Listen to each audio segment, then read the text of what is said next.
कार्तिक मास महात्म्य कथा अध्याय 14। तब उसको इस प्रकार धर्मपूर्वक राज्य करते हुए देख देवता क्षुब्ध हो गए।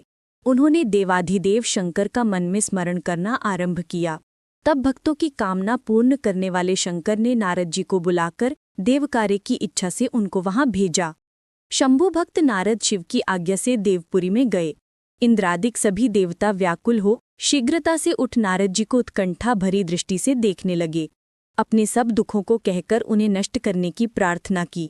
तब नारद जी ने कहा, मैं सब कुछ जानता हूँ, इसलिए अब मैं दैत्यराज जलंधर के पास जा रहा हूँ।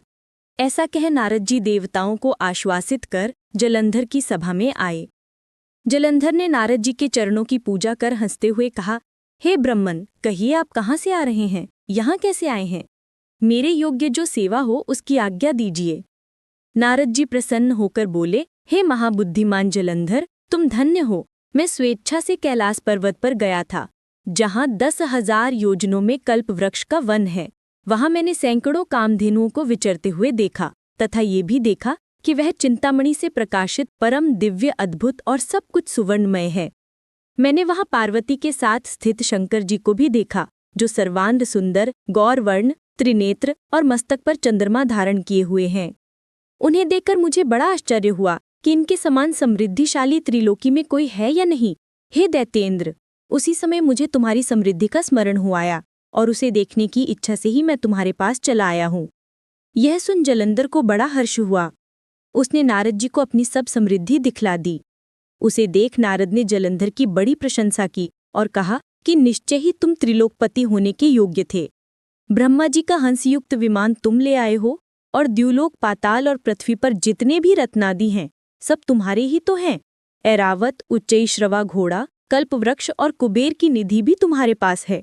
मणियों और रत्नों के ढेर भी तुम्हारे पास लगे हुए हैं। इससे मैं बड़ा प्रसन्न हूँ, परंतु तुम्हारे पास कोई स्त्री रत्न नहीं है। उसके बिना तुम्हारा ये सब फीका है। तुम किसी स्त्री रत्न को ग्रहण करो। नारद जी के ऐसे वचन सुनकर दैत्यराज काम से व्याकुल हो गया। उसने नारद जी को प्रणाम कर पूछा कि ऐसी स्त्री कहाँ मिलेगी जो सब रत्नों में श्रेष्ठ हो।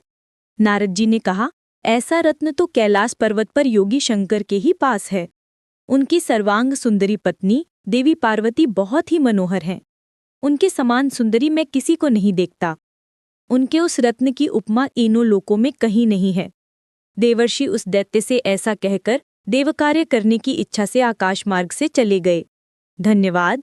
अगर आपको ये कथा भावपूर्ण लगी हो तो कृपया इसे शेयर करें और हमारे चैनल ऋतु की कहानियाँ को सब्सक्राइब करना न भूलें। कार्तिक मास की अन्य कथाओं के लिए जुड़े रहिए। जय श्री कृष्ण।